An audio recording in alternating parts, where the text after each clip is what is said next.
بسم الله الرحمن الرحيم. الحمد لله رب العالمين، والصلاة والسلام على سيد الأنبياء والمرسلين أبي القاسم محمد خاتم النبيين وآله الطيبين الطاهرين المعصومين. أما بعد، فقد قال الله سبحانه في كتابه المبين وهو أصدق الصادقين: جعلناك على شريعة من الأمر فاتبعها ولا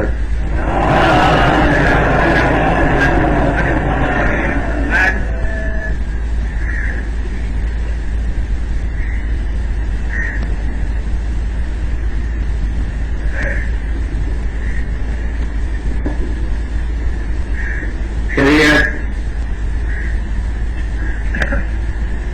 اور دین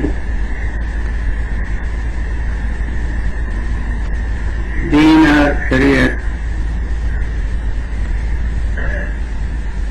یہ دونوں دست و غیبہ کی حیثیت رکھتے ہیں. دین کا تصور اگر محدود رکھا جائے تو پھر شریعت بھی لازماً محدود ہو جائے گی. اسلام اور دوسرے ادیان میں ایک فرق ہے بہت بڑا کہ دوسرے دین جو ہیں اور سب سے زیادہ دنیا میں شاید جس کا دائرہ وسیع ہے وہ دین عیسوی ہے، یعنی دنیا کی مردم شماری کے لحاظ سے اس کے پیرو وہ سب سے زیادہ ہیں. تو وہاں خود دین کا دائرہ محدود سمجھا جاتا ہے، یعنی بس ایک خاص طریقہ عبادت ہے کہ اس طریقہ عبادت کا اگر پابند ہے اور عامل ہے تو بس وہ دیدار ہے، اس دین کا پیرو سمجھا جائے گا، اور باقی انسان کے نظامی حیات سے اس دین کا کوئی تعلق نہیں ہے. نظام حیات میں اس دین کا کوئی دخل نہیں ہے. مثلاً ایک عیسائی ڈاکٹر ہے تو بس ہفتے میں ایک دن جو مقرر ہے عبادت کا اس میں وہ اپنی مرکز عبادت میں چلا جائے اور وہ جو رسوم عبادت ہیں اسے انجام دے لے تو اس کے معنی یہ ہے کہ وہ عیسائی ہے. اب اس کے بعد ہفتے کے 6 دن میں وہ ڈاکٹر ہے، اس میں اس عیسائیت کا کوئی دخل نہیں ہے. جو پیسے کے تقاضے ہیں ان پر وہ عامل ہو تو دین کو کوئی سروکار اس سے نہیں ہے. بس یہ تاجر ہے، 6 دن وہ بس تاجر ہے اور وہ 7ویں دن اپنے معبد میں وہ رسوم عبادت ادا کر لے تو بس اس دن نمایاں ہوگا کہ یہ کس دین کا پیرو ہے. تو نظام حیات ایک الگ ہے اور دین ایک الگ چیز ہے. اسلام میں یہ نہیں ہے. اسلام میں دین نام ہے اس روح کا جو زندگی کے ہر شعبے میں کار فرما ہوتی ہے.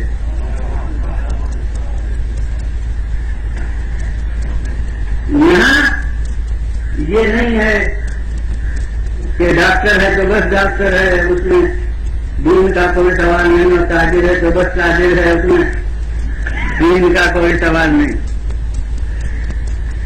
اس کو دوسری لفظوں میں میں سمیٹ کر جو کہوں گا کہ دنیا کے تصور میں دین ایک شعبہ حیات ہے، اور اسلام جس دین کا نام ہے وہ کل حیات ہے.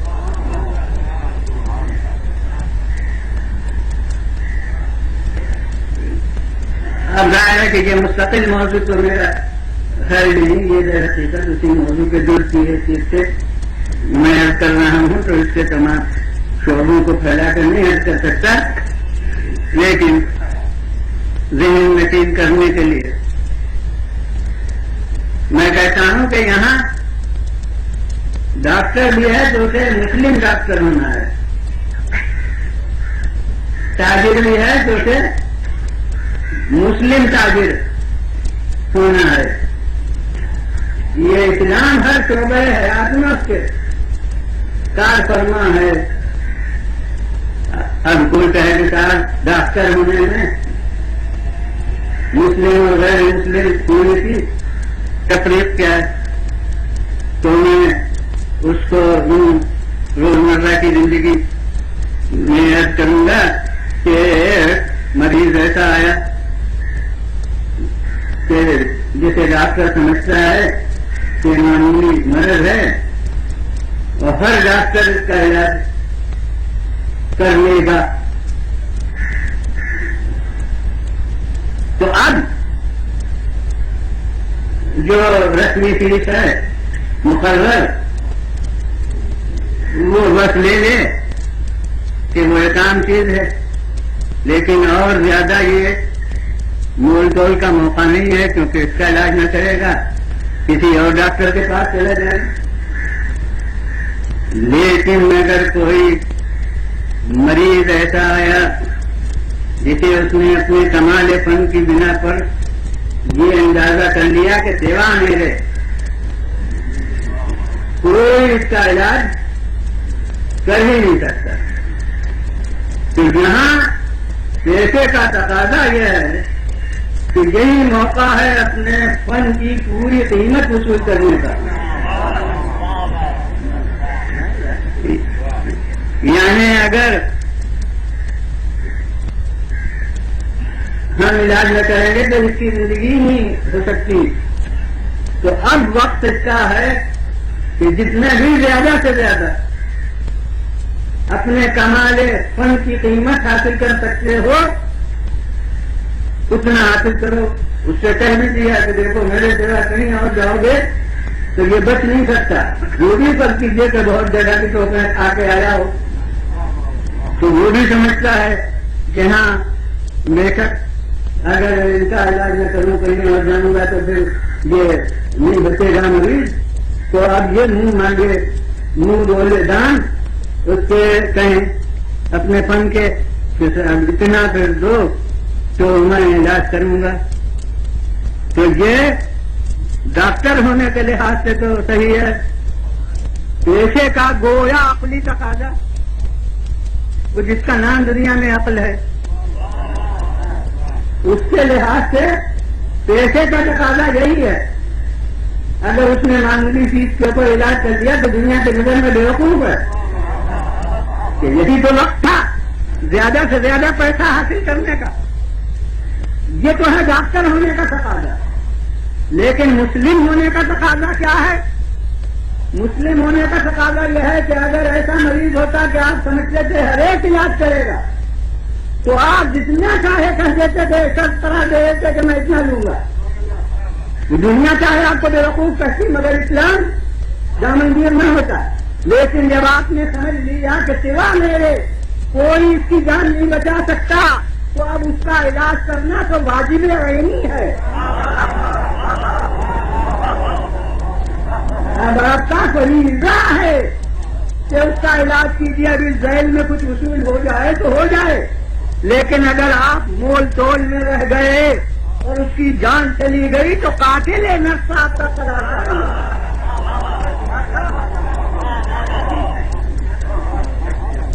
اب دیکھنا ہے کہ کون فقط ڈاکٹر ہے اور کون مسلم ڈاکٹر ہے۔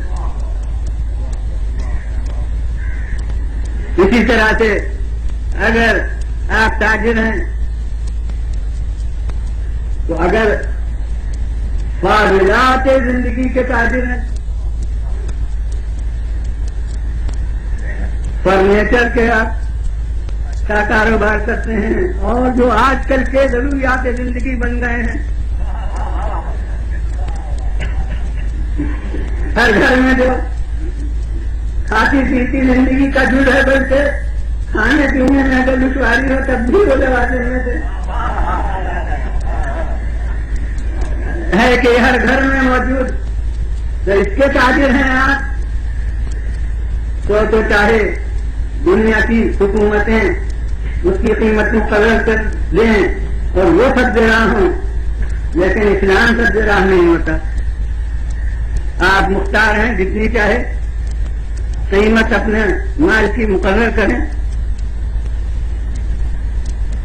ہاں، اصول تجارت کے لحاظ سے ظاہر ہے کہ آپ کو وہی قیمت لینا ہوگی کہ کوئی آپ سے لے، ورنہ آپ اگر غیر معمولی قیمت بتائی وہ کہیں اور سے جا کے لے لے گا تو وہ وہی غیر عاقلانہ عمل ہوگا۔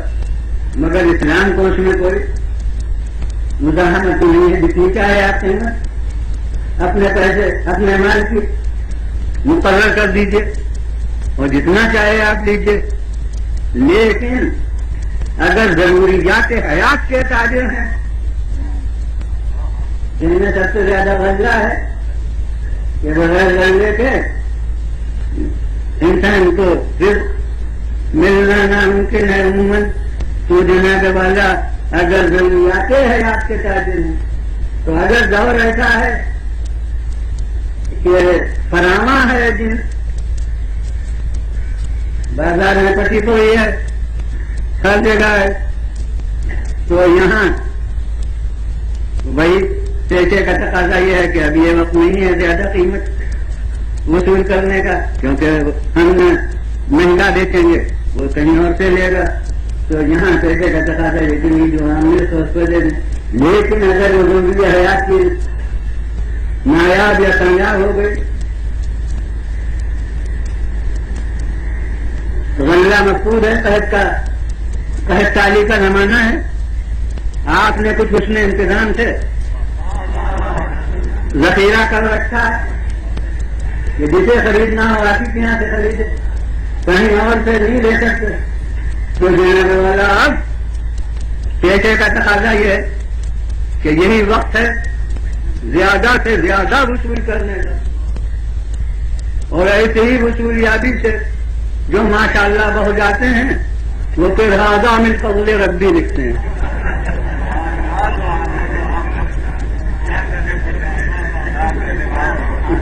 تو وہ ہذا من فضل ربی والی آمدنی وہ بیش ہو جائے گی، مگر اسلام کیا کہتا ہے کہ اگر فراواں ہوتا ہر جگہ سے آدمی لے سکتا تو تمہیں اختیار تھا، جتنی چاہے قیمت وصول کرتے اپنے مقرر کرتے اپنے مال کی، لیکن اس وقت میں کہ قحط سالی ہے، انحصار ہو گیا، اب تمہارے سوا کہیں سے وہ ملے ہی نہیں، تو اب تو المحتکر الملعون 3 دن تک روکنے والا قیمت بڑھانے کے انتظار میں وہ لعنت خدا کا ہوگا۔ اب تو تمہارا فریضہ ہے کہ اس دن کو لے آؤ، اور ہمارے رہنمایان دین نے عمل کی منزل میں ہمیشہ اپنا درجہ عام قانون کے وجود سے اور سخت منزل پر رکھا کہ ماشاء اللہ کا حیوان علم بھی ہیں۔ تو یہ احتکار کا مسئلہ وہی تجارت میں ہے، لیکن کوئی شخص اپنے ضروریات زندگی کے لیے حسن انتظام سے کام لے کر اپنے اور اپنے اہل و عیال کے عروقے کے لیے غلہ فراہم کرے اور اسے محفوظ کرے تو اس پر اسلام پابندی عائد نہیں کرے گا، لیکن عوامی قانون کے لحاظ سے پابندی عائد نہیں ہوگی۔ جو رہنمایان دین ہیں انہوں نے اپنے عمل سے جو تعلیم دی ہے وہ یہ کہ حضرت امام جعفر صادق علیہ السلام کے زمانے میں مدینے میں قحط پڑا اور لوگ جانے کے لیے گیا، حیران و پریشان ہو گئے۔ آپ نے اپنے مہمان خانے کے منتظم سے توشے خانے میں جس کے ہاتھ میں تھا اس سے ملا کر فرمایا، دریافت فرمایا کہ ہمارے یہاں کتنا درہم موجود ہے، کتنی جنس موجود ہے۔ وہ سمجھا کہ حضرت کو فکر ہے کہ کہیں ہمیں پریشانی نہ ہو، تو اس نے بڑے اطمینان کی سانس لے کے کہا کہ حضور ہمارے یہاں اتنا ذخیرہ ہے کہ ہم اس فصل کو باطمینان گزار لے جائیں گے۔ حضرت نے فرمایا کہ ہاں، اسی لیے میں نے معلوم کرنا چاہا تھا کہ اب کل اس کو بازار میں لے جانا اور سب غلے کو فروخت کر دینا۔ اس کے ہوش ہو گئے بالکل اصول معاشیات کے خلاف۔ اس نے کہا حضور ہمیں بڑی پھر پریشانی پیدا ہو جائے گی، یہ آپ کیا فرما رہے ہیں؟ آپ نے ارشاد کیا کہ یہی تو میرا مطلب ہے کہ تم بازار میں لے جاؤ فروخت کر دو تاکہ تم جس حال میں سب مسلمان ہیں اس حال میں ہم بھی ہو جائیں، پھر جتنے کو سب خریدیں گے اتنے کو ہم بھی خریدیں گے۔ تھوڑے آج یہ دیے ملانا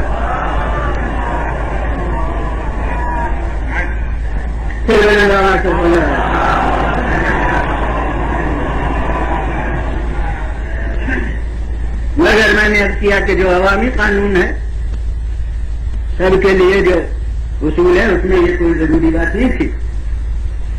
اس کے معنی یہ کہ قرآن پاک کی تعلیم پیچھے ہوتی ہے، قرآن ناطق کا عمل آگے آگے جاتا ہے۔ تھوڑا آ دیجیے بلانا پھر میرا بات بولا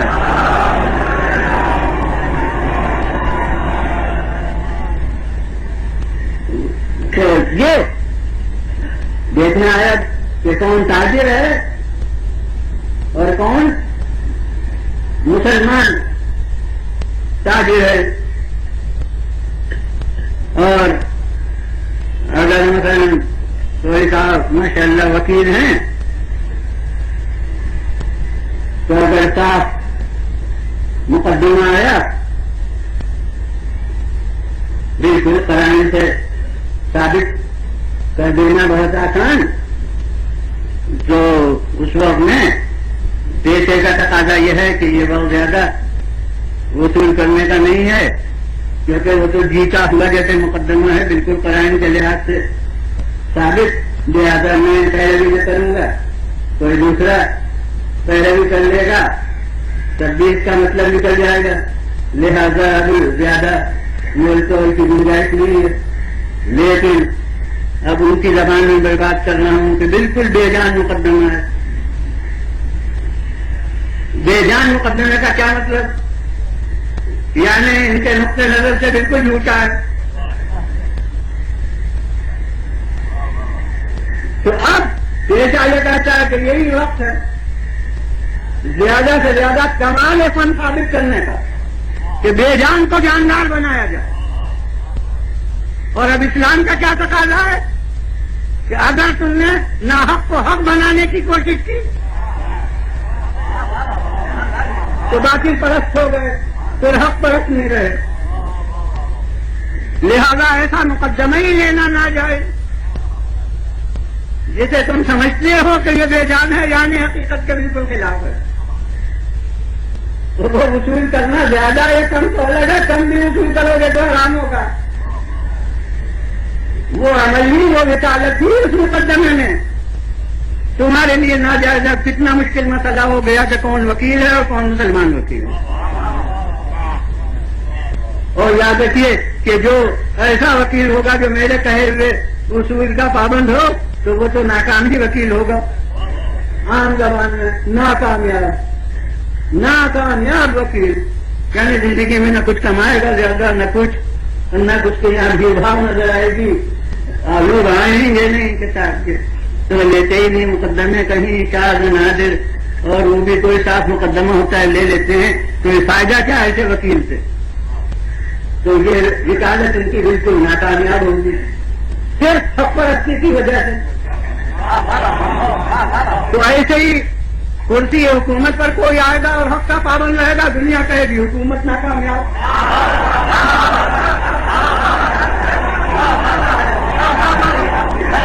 بولا یہ بلنا پھر بلند آواز سے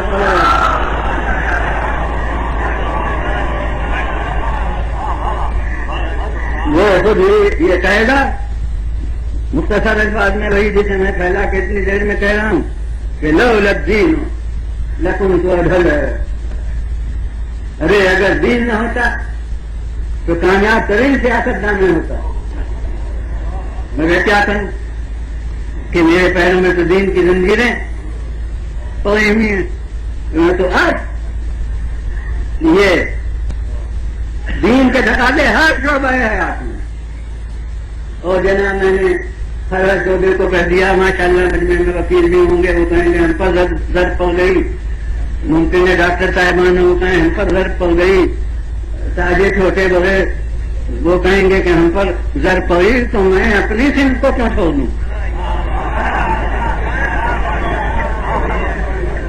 جبکہ مولوی بھی مثلاً ایک ٹیکا ہو گیا ہے، تو میں کہتا ہوں کہ مولوی میں بھی یہ تفریق ہے، یہ دیکھنا ہے کہ فقط مولوی ہے یا مسلمان مولوی ہے۔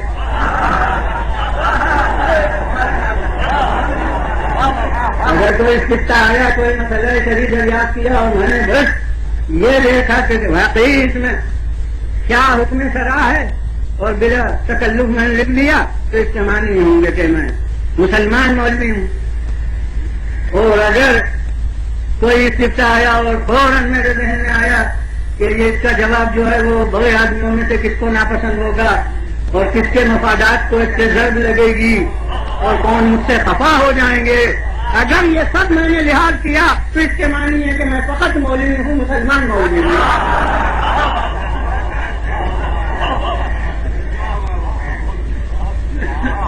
اور اسی طرح سے فرض کیجیے کہ اب تو دونوں چیزیں شاید مترادف ہو گئی ہیں، لیکن اب یوں مفہوم کے لحاظ سے ذاکر بھی ایک الگ چیز ہے، یہ بھی ایک پیشہ ہے۔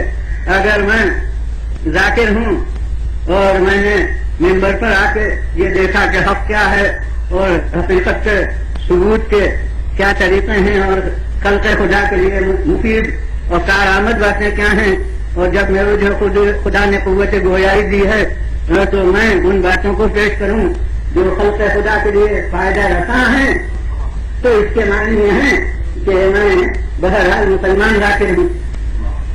اور اگر ممبر پر آ کے میں نے یہ دیکھا کہ مجمع کاہے سے زیادہ خوش ہوگا اور واہ واہ کس میں زیادہ ہوگی اور نعرے کس میں زیادہ زوردار لگیں گے، یہ سب میں نے اگر لحاظ کیا تو اس کے معنی ہے کہ بس ذاکر ہوں۔ تو اب یہ چند بات بطور مثال میں نے عرض کی ہیں کہ اسلام در حقیقت ایک روح ہے جو ہر شعبہ حیات میں کار فرما ہوتی ہے، اور وہ روح اس کا ایک دوسرا نام ہے یاد الہی، اور دوسرے مذاہب سے اور اسلام سے یہی فرق ہے، دنیا میں اللہ یاد کیا جاتا ہے اور اسلام میں اللہ یاد رکھا جاتا ہے۔ بس آپ ڈاکٹر ہیں مگر اللہ کو یاد رکھیے، آپ حکیم ہیں اللہ کو یاد رکھیے، آپ تاجر ہیں اللہ کو یاد رکھیے، آپ سب کے جیسے وکیل ہیں تو اللہ کو یاد رکھیے، بھئی اللہ کو یاد رکھیے، اس کے معنی فرائض کو یاد رکھنا، ان فرائض کو جو اس کی طرف سے آئے انہیں یاد رکھنا، اسی کا نام ہے اسلام کے عملی تقاضوں کو پورا کرنا۔ لہذا اسلام کسی تمام شعبہ حیات میں کار فرما ہے، اور اس لیے اسلام میں تفریق نہیں کر سکتا کہ فلاں آدمی اس حد تک مسلمان ہے اور یہاں پر سے 10 آدمی ہے. تقسیم نہیں کر سکتا کسی مسلمان کی کہ کہاں تک وہ آدمی ہے اور کہاں تک. اگر وہ مسلمان ہے تو مسلمان آدمی ہے. آدمیت سے اس کا اسلام الگ نہیں ہے. شعبہ حیات کوئی نہیں ہوتا اسلام. تو پھر کسی وقت پر 10 آدمی رہ جاتا اور مسلم نہ ہوتا. لیکن جبکہ ہر شعبہ حیات انسانی میں اسلام کار فرما ہے تو کسی مسلمان کا بٹوارا نہیں ہو سکتا. تو جب مسلمان کا بٹوارا نہیں ہو سکتا تو پیغمبر اسلام کا میں بٹوارا زندگی کا مان لوں گا کہ کہیں پر سے رسول ہے اور کہیں پر تک بس بچا.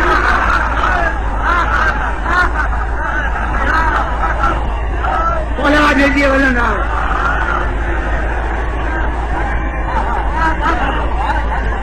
پھر بولے نا کہ بولا جی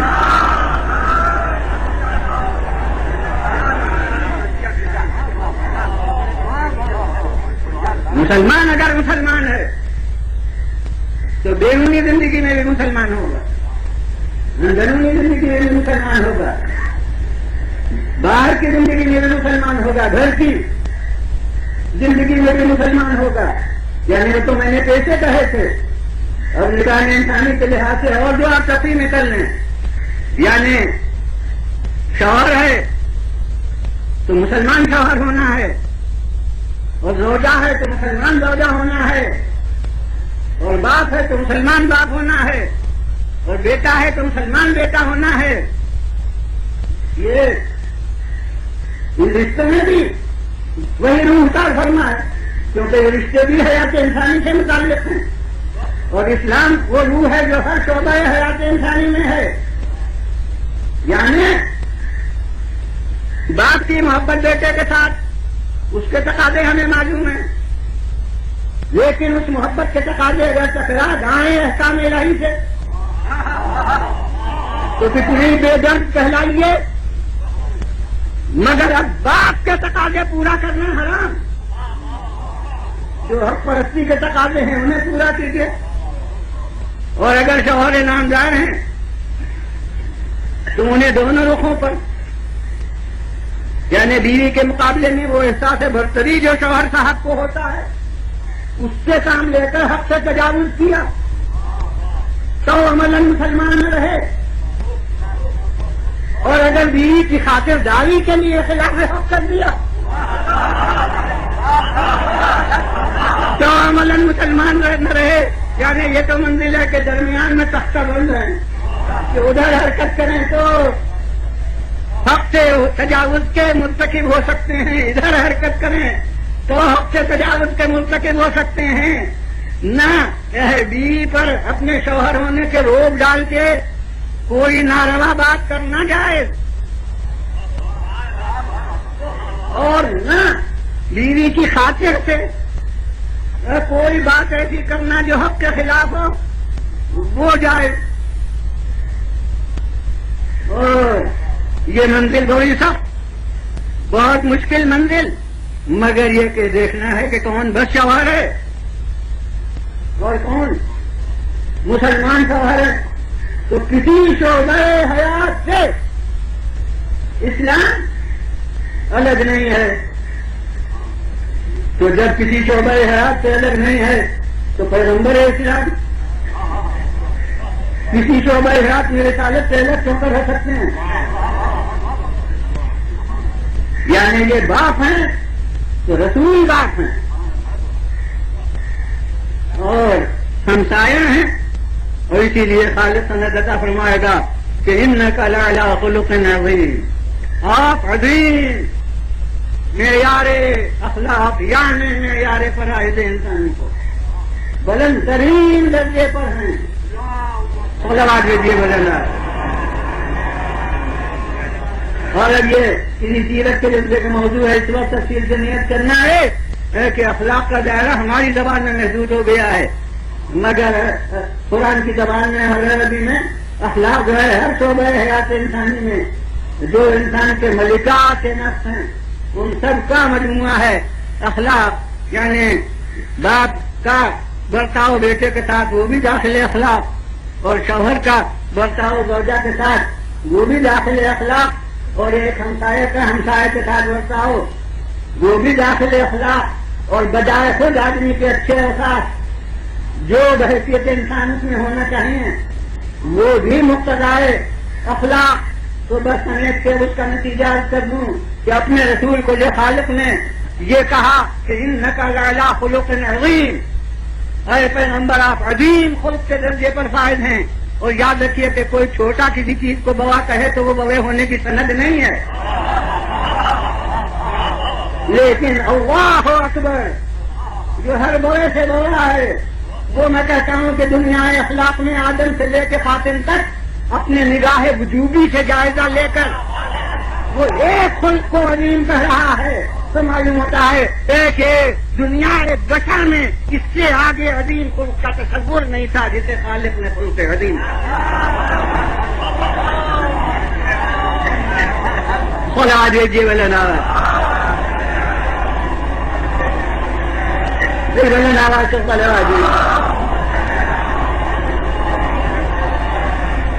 تو اب اسے سب کو پورے شعبے اخلاق رسول کو سمیٹ کر میں اس آیت کی تشریح کروں تو میں کہتا ہوں کہ خالق نے کہا کیا عظیم خلق کے درجے پر فائز ہیں، اس کے معنی یہ ہیں کہ اپنی اولاد کے لیے آپ سے بہتر کوئی باپ بھی نہیں، اپنے ازواج کے لیے آپ سے بہتر کوئی شریک حیات بھی نہیں، اپنے ہمسایوں کے لیے آپ سے بہتر کوئی ہمسایہ بھی نہیں، اپنے محکوموں کے لیے آپ سے بڑھ کے کوئی حاکم بھی نہیں، اور اپنے اللہ کا آج کی طرح کا کوئی بندہ بھی نہیں۔ دیجیے بلند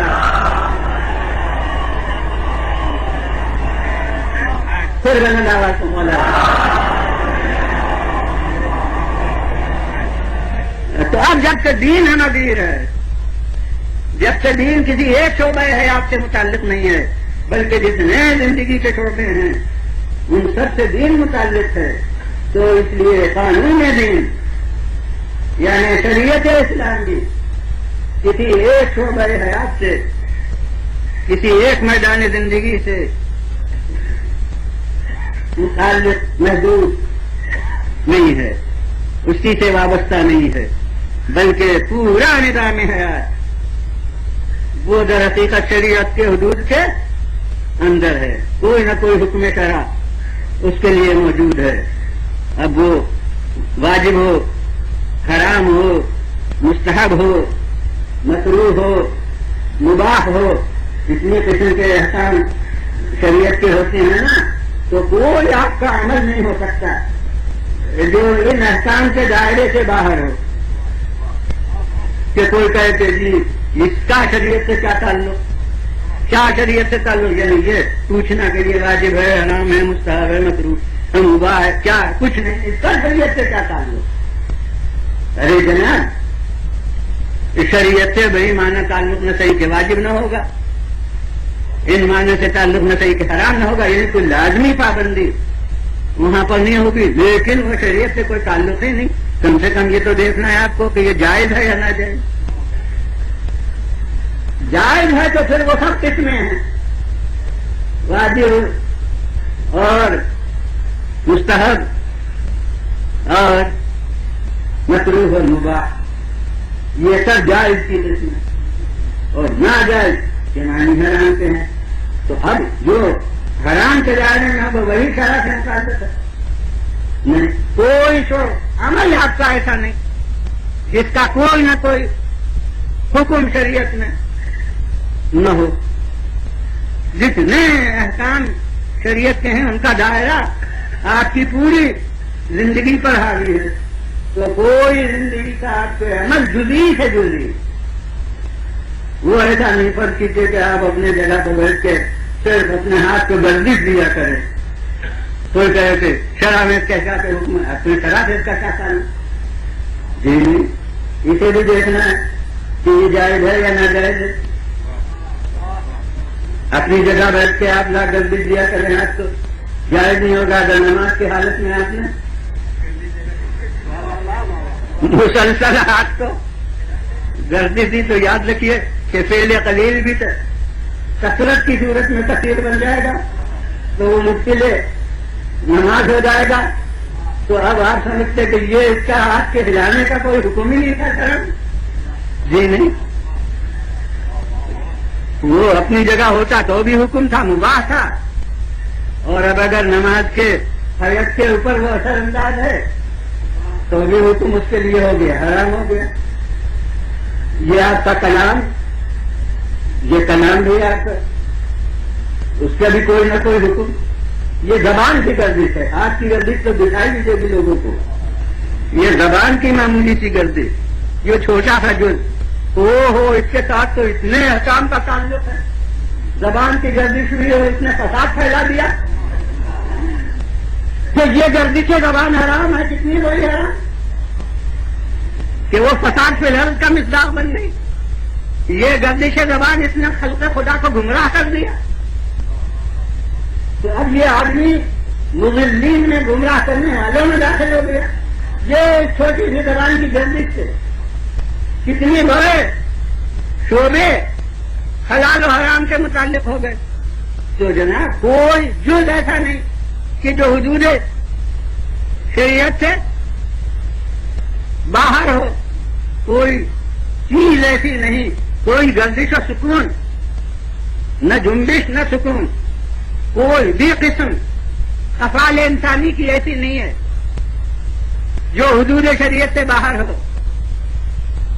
مگر بس اچھا اسی اب وہ وقت نہیں فرق کرتے نا کہ اسی شریعت کے احکام کو جب مدون شکل میں لے آیا جاتا ہے، یعنی خود سمجھ کے کہ کیا کیا حکم ہے ان کو جمع کر لیا جاتا ہے تو اس کا نام فقہ ہو جاتی ہے.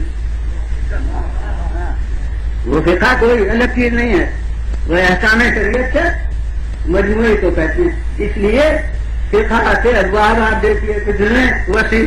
اب اس کی قسموں کو اس وقت نہیں کرنا ہے، بات بہت پھیل جائے گی. پھر انشاءاللہ ممکن ہے کہ عرض کروں تو فقہ اسلام اس کا دائرہ کتنا وسیع ہے. وہ بھی اس سے بھی جیسے شریعت سے کوئی شعبہ حیات کا خالی نہیں ہوتا، اسی طرح سے فقہ سے کوئی شعبہ نہیں خارج ہوتا.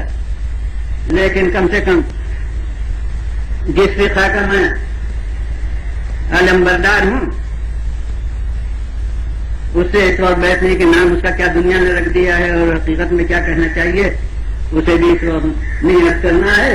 مگر یہ کہ یہ فقہ جس کو میں جانتا ہوں، اب ایک چیز حیرت انگیز ہوگی، وہ یہ کہ ہمارے فقہ میں بھائی دنیا کی فقہ کا ذکر نہیں. ہم جس فقہ کو میں کہتا ہوں کہ شرع الہی کا حامل جس فقہ کو جانتے ہیں، تو اس فقہ میں ہر معمولی سے معمولی شعبہ تو ہے جس کی قسمیں میں ان کے انشاءاللہ کل بیان کروں گا. مگر مجھے اس فقہ میں حکومت کا باب نہیں نظر آتا. ماشاءاللہ صاحبان علم فقہ کی کتابیں میں ان کے پاس موجود ہوں گی. اس زمانے میں باب کے بجائے کتاب کی لفظ استعمال ہوتی تھی، چونکہ علماء اکثر گویا الگ الگ طریقوں پر جس کو کہتے ہیں کافیاں، اس پر ایک ایک شعبہ زندگی کے باب لکھتے تھے، تو اس پر بجائے باب کے وہ کتاب لکھ دیتے تھے. تو وہی جب جمع ہو گئی بڑی کتابیں بن گئی تو باب کے بجائے کتابی کی لفظ استعمال ہونے لگی. لہذا شرائع الاسلام اور شرح العلوم اور شرح تدمیر قدیم و جدید جتنی کتابیں ہیں ان سب میں دیکھیے تو کتاب الطہارہ، کتاب الصلاۃ، کتاب الزکوٰۃ، کتاب الحج، کتاب الصوم، اسی طرح کتاب النکاح، کتاب التجارت. اور وہ قسمیں تو کل بیان کروں گا انشاءاللہ فقہ کے اجزاء کی تقسیم. تو یہ آپ کو سب کتابیں نظر آئیں گی، مگر پوری ذمہ داری کے ساتھ عرض کر رہا ہوں کہ کتاب الامارہ، کتاب الحکومہ یہ نہیں نظر آئے گی. ہمارے یہاں کی چھوٹی سی فقہ کی کتاب جیسے مختصر الناس اور یا اس سے بڑی شرح علوم شرائع، اس سے بڑی شرح علوم، یہ گویا ہمارے یہاں کی ہر چھوٹی کتابیں ہیں ان چھوٹی کتابوں کا حجم بھی دنیا کی 2 ہی کتابوں کے برابر ہے، اور بعض ان میں سے بڑی سے بڑی کتاب سے بڑی ہیں جو دنیا کی کتابیں ہیں، کیا جائے کہ جواہر الکلام اور ہدایت جو 1000 صفحے کی 8 جلدیں اور 6 جلدیں اور 5 جلدیں ہیں، تو اتنی وسیع فقہ کے کتابیں ہیں کہ اگر دنیا انصاف کرے تو ماننا پڑے گا اسے کہ جتنی تکمیل فقہ کی علماء شیعہ نے کی ہے، اس نے دنیا کے کسی طبقے سے کسی فرقے کے علماء نے اپنے قانون حیات کی اتنی تکمیل کے ساتھ تحقیق تنقیح نہیں کی ہے، مگر وہ 1000 صفحے، اور وہ تو 1 جلد کے میں کہہ رہا ہوں، جنہیں وہ 5 ہزار سمجھ لیجیے اور 6 صفحے کی جو کتابیں ہیں باموسط، اس میں مجھے کتاب الحکومت نہیں نظر آتی، کتاب الامارہ نہیں نظر آتی۔ اس کا فلسفہ کیا ہے؟ ماشاءاللہ صاحبان علم بھی ہوں گے، اور میں تو عام زبان میں عرض کرنا چاہتا ہوں جو سبھی فائدہ اٹھائیں کہ یاد رکھیے کہ فقہ جو ہے وہ عام انسانوں کے افعال سے بحث کرتی ہے، افعال مکلفین کہتے ہیں عام مسلمان جن پر واجب و حرام کی پابندیاں ہیں، تو افعال مکلفین سے بحث ہوتی ہے فقہ میں، یعنی عامہ خلائق کے کرنے کے جو کام ہیں ان میں کون حلال ہے، کون حرام ہے، کون واجب ہے، کون مستحب، کون مکروہ، کون مباح، وہ میں نے کہا کہ کوئی جز ایسا نہیں جو شریعت کے حدود سے باہر ہو یا فقہ کے حدود سے باہر ہو، مگر افعال خلائق مکلفین کے افعال موضوع فقہ ہے، اور ہمارے نزدیک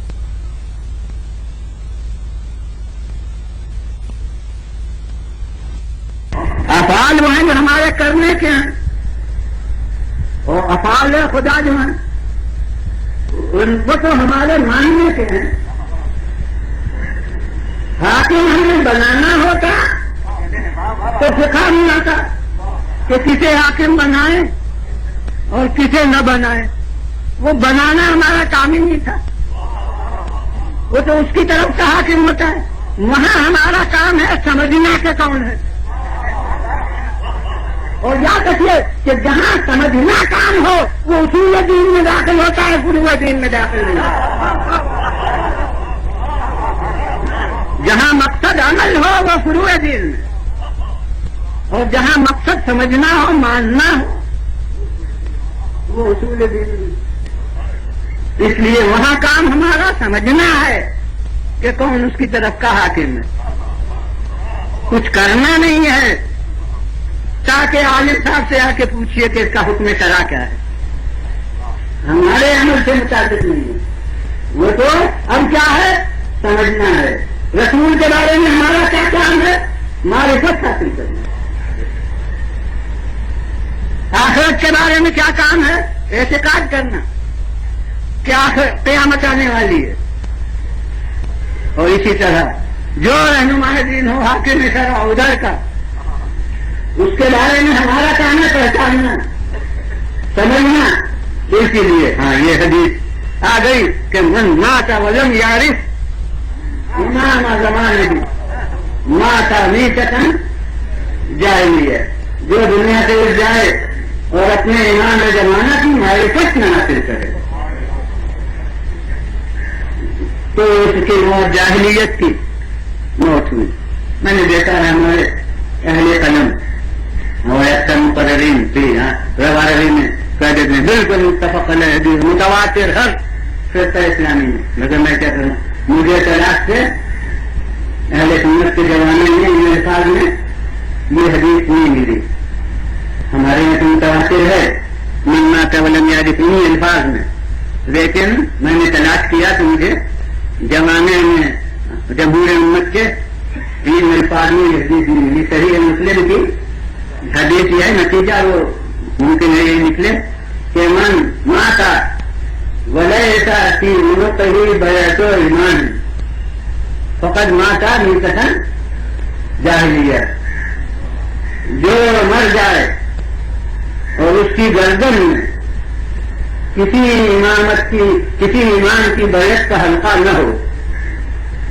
صحیح مسلم کی جو حدیث ہے اس کا لفظی ترجمہ کر رہا ہوں. من ماتا جو مر جائے ولیسا فی عنقہ بیعۃ ایمان عنق کے معنی گردن کے اور اس کی گردن میں نہ ہو کسی ایمان کی بیعت کا حلقہ یا زنجیر یا پھندا جو چاہے کرنے سے تو ماتا میتۃ جاہلیہ وہ جو طرح سے کہ وہ جاہلیت کی موت دنیا کے مرتی. تو اب نتیجہ تو متفق علیہ ہو گیا. اب جو امامت کو پابند رسم بیعت سمجھتے ہوں گے ان کے اہل الفاظ ہوں گے,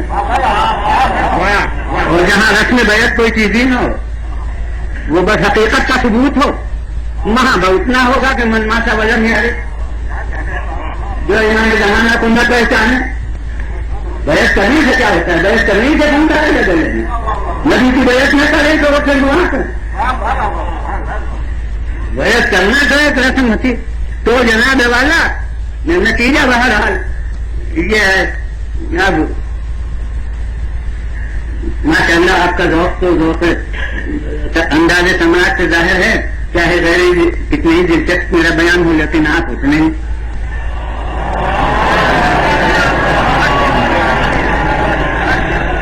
ذوق و شوق تو سنتے ہیں.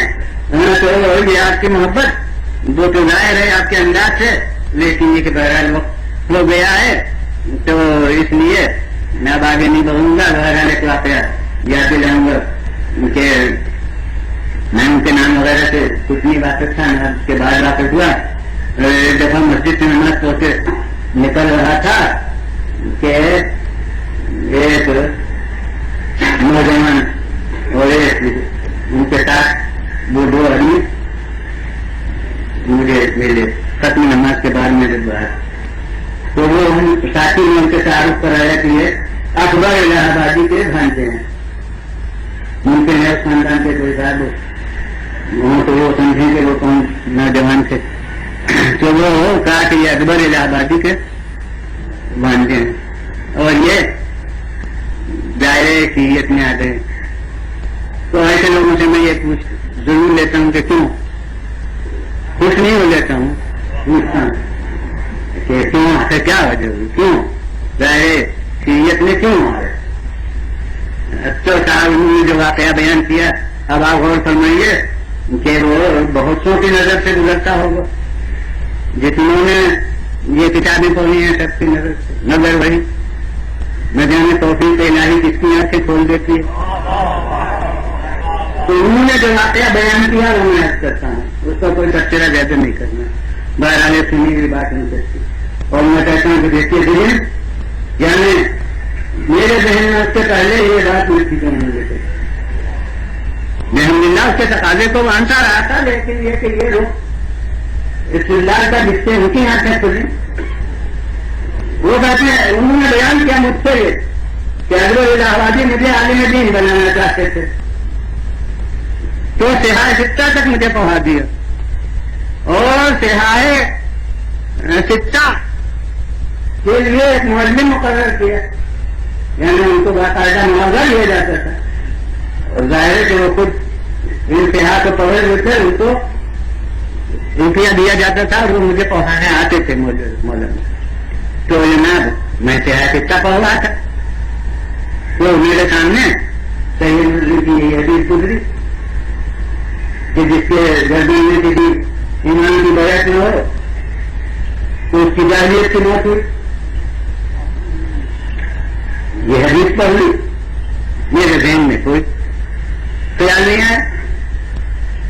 اب اسی سیاح ستہ میں یہ حدیث نظر آئی جو سب جانتے ہیں کہ حضرت فاطمہ زہرا سلام اللہ علیہا اپنے دور کے صاحب اقتدار سے ناراض تشریف لے گئی. صحیح بخاری کی حدیث مسلم کی روایت کر سکتے ہیں کہ غضبت فاطمہ فلم تتکلم حتی ماتت، حضرت فاطمہ زہرا غضبناک ہوئی یہاں تک کہ دنیا سے اٹھ گئی اور بات نہیں کی. یہ بھی حدیث میں بس کہتے ہیں کہ بجلی کی رفتار سے میرے ذہن میں یہ خیال پیدا ہوا. میں نے استاد سے پوچھا کہ وہ حدیث تو ہم نے صحیح مسلم میں پڑھی تھی کہ جس کی گردن میں کسی ایمان کی بیعت کا حلقہ نہ ہو اس کی موت جاہلیت کی ہوئی. کہا ہاں وہ تو مسلم حدیث ہے اور میں پڑھا چکا ہوں، تم پڑھ چکے ہو. اور ان کا یہ بھی تو ہے، یہ ابھی پڑھ ہوا ہوں. ان کا جی ہاں یہ بھی ظاہر ہے کہ یہ تو بخاری شریف کی حدیث ہے. بس ایسے ایک دم سے میرے منہ سے نکلا. تو پھر حضرت فاطمہ کی موت کے بارے میں کیا سمجھنا چاہیے؟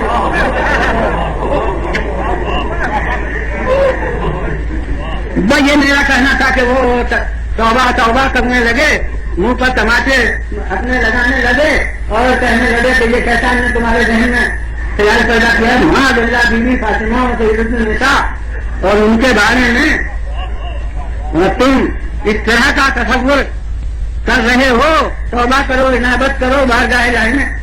یہ کہتے ہیں میں نے کہا توبہ انابت تو کر لوں گا میں، مگر مجھے سمجھائیے تو.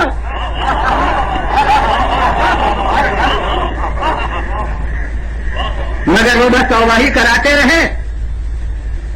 اور جب میں نے سوال کیا تو پھر یہ سب کہ تم لوگوں سے ملنے لگے ہو، دوسروں کا اثر تم کو پڑنے لگا ہو. یہ تو ملنے لگا یہاں تک کہ میرے لیے اور بڑے علماء بلائے گئے اور میں نے کہا کہ یہ بس میرے ذہن میں یہ خیال خود تہاڑ قصہ کے پڑھنے سے پیدا ہوا ہے.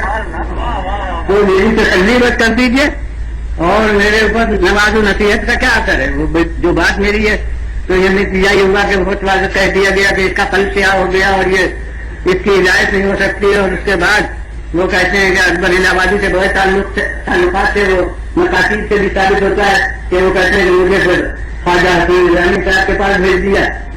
دہلی میں خواجہ صاحب کے ساتھ کئی برس رہا اور جب ان سے یہ کہوں کہ وہ جناب وہ سوال تو میرا وہ تو حل ہوئے ہی نہیں اور وہ آپ نے بھی آج تک اس کے متعلق کوئی روشنی نہ ڈالی. ان کا بھی اور مطالعہ کرو اور سمجھ میں تمہاری اور سمجھ میں آ جائے گا. مطالعہ خود ہی اور کرو. کہتے ہیں بس مطالعہ کرتے کرتے بس ان کے نزدیک انہوں نے کہا کہ سمجھ میں آ جائے گا. میری سمجھ میں آ گیا.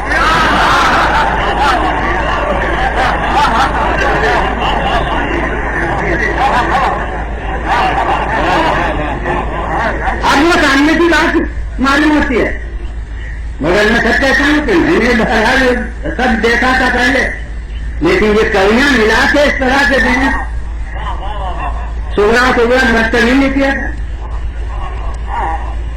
یہ قدرت کو جس کی اجازت موجود ہوتی ہے اس کو روح تصورات اس کے دل میں قدرت کی طرف سے آتے ہیں تو غرض یہ اور اسی دنیا کے اوپر ہماری یہاں حقیقت کا تعلق بیعت سے نہیں ہے. اور بیعت ملنے والے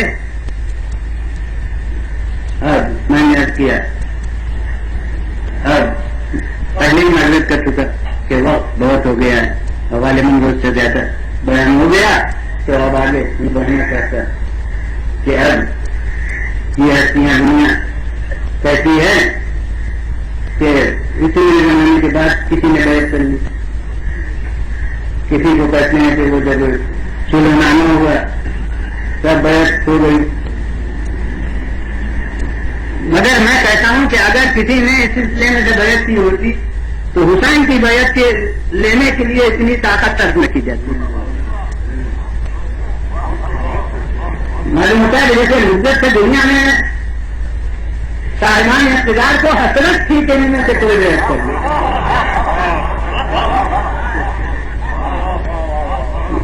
یہ میں نے پوری طاقت صرف کر دی گئی حسین سے بیعت حاصل کرنے کی کوشش میں کہ اب ہمیشہ چلیے گویا راستے سے اس رکاوٹ کو دور کر دیا جائے. اور حضرت امام حسین السلام دنیا کہتی ہے کہ کیا یہ انہوں نے بیعت کیوں نہ کی. میں کہتا ہوں کہ ان کے پیشرو بس یہی تھوڑی ہے. میں کہتا ہوں آدم سے لے کے جتنے سلسلہ ہے سب ان کے پیشرو ہیں.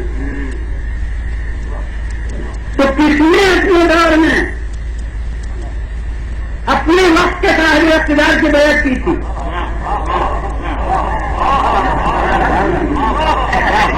اور آج کل کے تعلیم یافتہ مجمع پر تو ڈاکٹر اقبال کا نام بہت زیادہ اثر انداز ہے.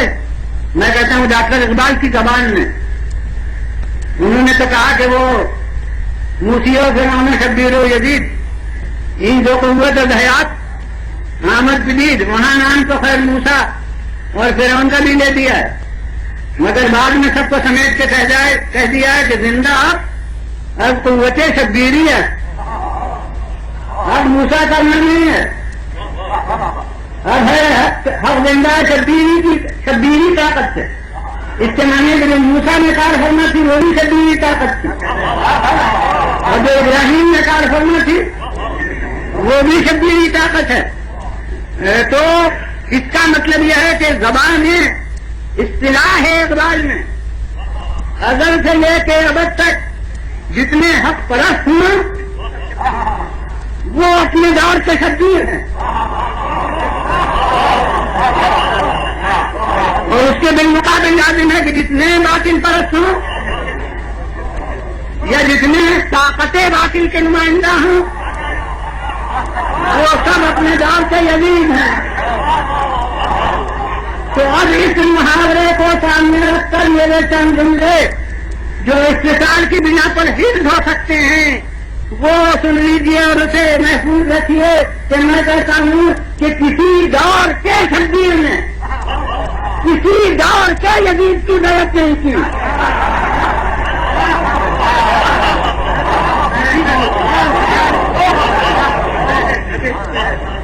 تو بس اب یہ جملہ بھی محفوظ رکھیے کہ جب مجازی شبیروں نے مجازی یزیدوں کی بیعت نہیں کی تو جو حقیقی شبیر تھا وہ حقیقی یزید کی بیعت کو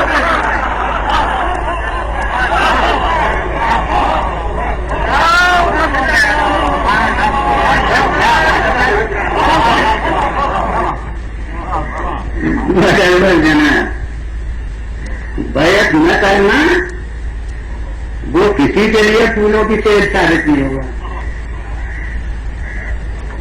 موسیٰ نے اپنے وقت کے یزید یعنی فرعون کی بات نہیں مانی، یہی انکار ہے بیعت سے. اس کی خدائی کو مان لیتے تو دست نوردی کیوں اختیار کرنا تھا.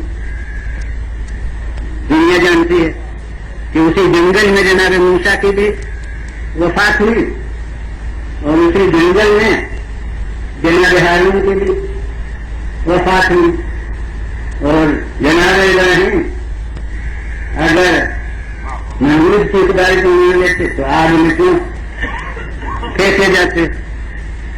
اور پھر ضلع وطن بھی تو ہونا پڑتا ہے. شام کے ملک تو ان کا وطن نہیں تھا، مصر گئے کیوں گئے، شام کا ملک تھا تو وہاں جناب کئی کئی دفعہ ضلع وطن ہوئے گئے اور آگ میں پھینکے گئے. یہ سب کیوں اٹھانا پڑتا. اور پھر حضرت محمد مصطفیٰ صلی اللہ علیہ وآلہ وسلم اگر اپنے وقت کے یزیدوں کی بیعت کر لیتے تو کیوں پتھر جیسے مبارک پر کھانا پڑتے. تو حضرت امام حسین نے کوئی نیا کام نہیں کیا، انہوں نے وہی کیا جو آدم سے لے کے اب تک ان کے پیشراؤ کرتے آئے تھے.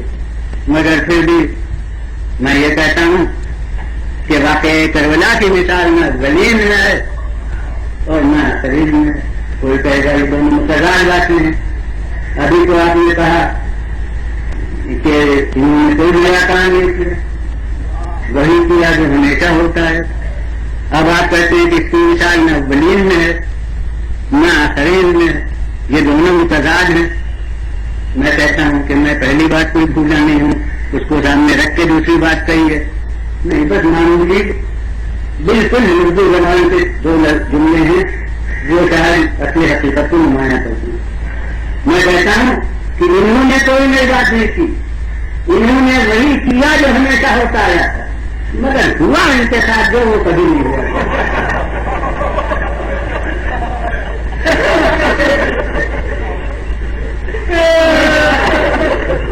یعنی ہمیشہ باطل کے دل میں حسرت رہ گئی کہ اگر اتنا اور کرتے تو شاید مقصد میں اپنے کامیاب ہو جاتے. اور اسی کا دوسرا رخ ہے کہ اہل حق کے متعلق غلط فہمی رہ گئی کہ اتنا نہیں، اتنا تو سہ لیا، اگر اتنا اور ہوتا تو پھر برداشت نہ کر سکتے. بس یہ حجت حسین نے ہمیشہ کے لیے ختم کر دی.